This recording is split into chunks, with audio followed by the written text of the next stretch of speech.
세상에 떠도는 기묘한 이야기들. 첫 번째 이야기, 유흥업소에서 일하던 그 여자아이는 귀신이었을까? 내가 20살 때의 이야기이다. 나는 당시 유흥업소에서 일하고 있었다. 그곳에는 나 이외에도 점장과 Y씨, K씨라는 남자 사원이 있어서 나름대로 즐겁게 일하고 있었다. 같이 일하는 여자아이들과도 사이좋게 놀곤 했었고, 내가 일하기 시작하고 반년 정도 지날 무렵 한 여자아이가 면접을 보러 왔다. 그 아이는 M이라는 아이로 얼굴도 사랑스럽고 스타일도 꽤 좋은 편이었다. 연인 중에서는 모닝구 무스메의 아베 나츠미를 닮았지만 조금 더 귀여운 느낌으로 긴 머리가 눈에 띄는 아이였다. 이런 쪽에서 일했던 경험은 없었지만 점장은 면접 후 곧바로 채용했다. 경험이 있는 테크니션보다 아마추어가 더 인기 있을 때였기도 했다. 다만 그녀에게는 무언가 이상한 점이 있었다. 그것을 처음 눈치챈 것은 Y씨였다. 인기척이 느껴지지 않는다는 것이었다. 그녀가 아무리 주위를 지나다녀도 아무것도 느껴지지 않았다. 게다가 무엇인가 등골이 오싹해지는 느낌이 나서 기분이 나빴던 것이다. 그 이야기를 술자리에서 점장에게 했지만 기분 탓이겠지 라는 정도의 말로 잘 들어주지도 않았다. 어찌 보면 당연한 것이었다. 그 이후로도 나와 Y씨는 왠지 모르게 M이 신경 쓰였다. 물론 연애 감정 같은 게 아니라 기분이 나빴기 때문이었다. 이상한 일은 그뿐만이 아니었다. 우리 가게는 기본적으로 여자아이는 자기 방에서 대기하는 시스템으로 손님이 오면 방을 골라 들어가는 것이었다.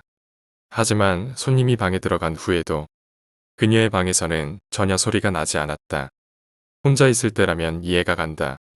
하지만 손님이 들어가 있을 때도 소리가 나지 않았다. 보통 손님이 들어가면 소리가 반드시 나기 마련인데도, 그리고 손님이 돌아간 후 사용한 수건 같은 걸 밖에 내놓으면 우리가 수거를 하게 되어 있었다. 그런데 그녀만은 아무것도 내놓지를 않았다. 가게가 문을 닫으면 각 방마다 청소를 하게 되는데 그때도 사용한 흔적이 있는 수건이나 로션은 전혀 없었다. 샴푸나 입욕제도 아침에 준비한 그대로 전혀 줄어들지 않은 채였다. 여자아이가 직접 가져온 것을 쓰는 경우도 있기에 그래서 그런가 싶기도 했지만 그녀는 출근하면서 아무것도 가져오지 않았다.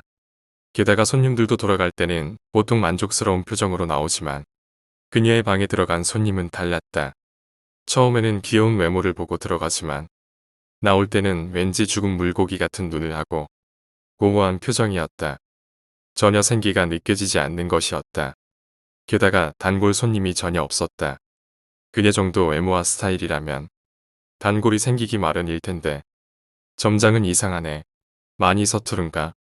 라고 생각할 뿐이었지만 나와 Y씨에게는 심상치 않게 느껴졌다.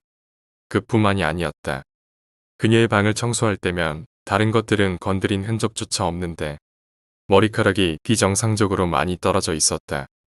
조금 많은 정도가 아니라 마치 머리를 자른 것처럼 수도가 막힐 정도였다. 게다가 방에 들어가면 반드시 썩는 냄새가 나고 욕실 옆에 붉은 손자국이 스며든 것처럼 있었다.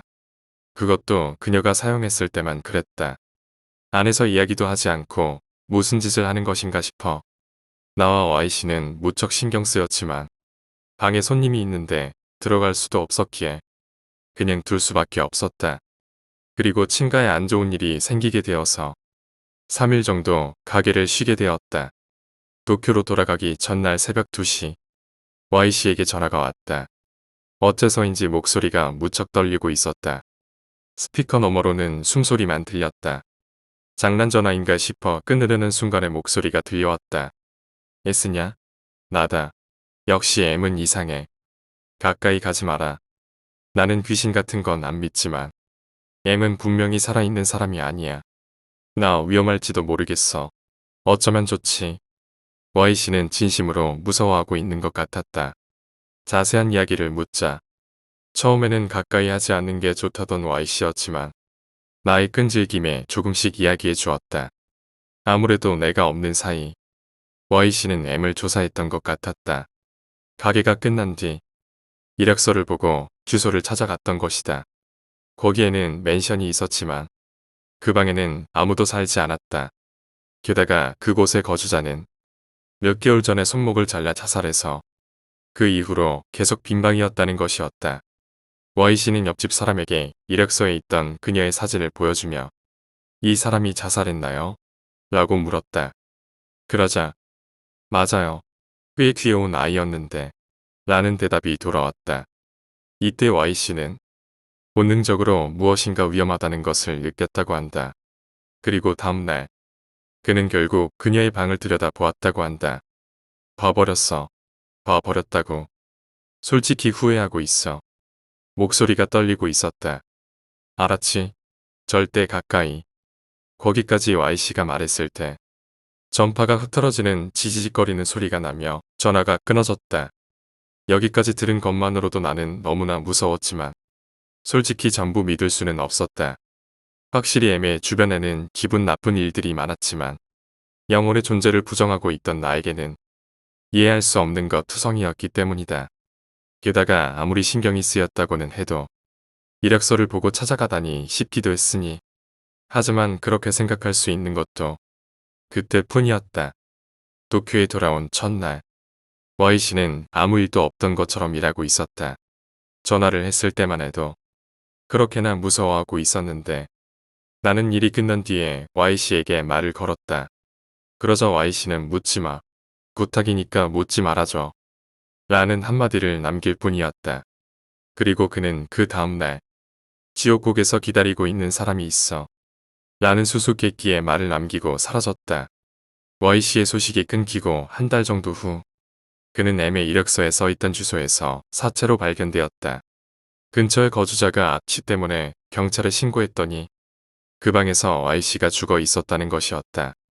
변사체였기 때문에 사인을 알기 위해 해부까지 했지만 결국 자살로 판명되었다. 사인 자체는 질식사로 희귀한 것은 아니겠지만 대량의 머리카락이 기도와 식도에 가득 차서 그것 때문에 사망했다는 것이었다.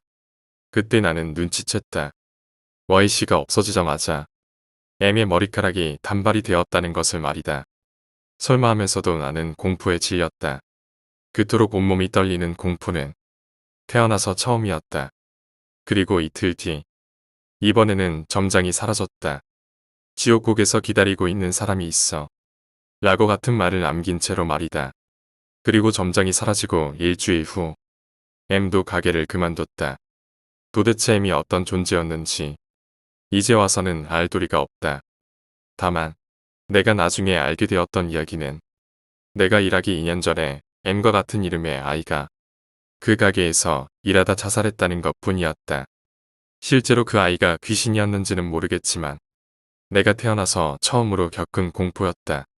두 번째 이야기, 소름 끼치는 눈동자. 아버지께선 젊은 시절부터 등산을 좋아하셨습니다. 제가 태어나기 전까진 일요일마다 산에 오르곤 하셨는데 어느 날인가 길을 헤매신 적이 있으셨답니다.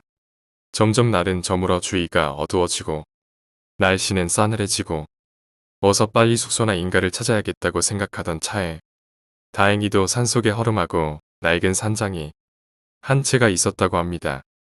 아버지는 방에 들어가자마자 누우셨는데 눕자마자 몸이 움직이지 않으셨다고 합니다. 너무 피곤해서 가위에 눌리신 것입니다.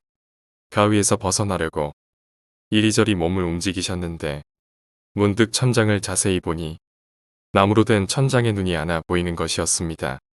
아버지를 유심히 쳐다보며 깜빡이는 눈. 아버지는 가위에 눌리셔서 눈도 감지 못하고 그대로 천장의 눈을 쳐다보셨고 너무 피곤하셨던 탓에 그대로 가위에 눌린 채로 잠에 빠지셨다고 합니다. 일어나니 이미 해가 중천에 떴었고 천장을 보니 어제 봤던 눈이 그대로 보였습니다. 아직도 꿈인가 싶어 당황하셨지만 자세히 보니 나무로 된 천장에 구멍이 나 있었고 그 구멍으로 사람의 눈이 보였던 것입니다. 아버지께서는 바로 경찰에 신고하셨고 결국 천장에서 보였던 눈은 위층 마루 바닥에 숨져 있던 시체의 눈이었다고 합니다.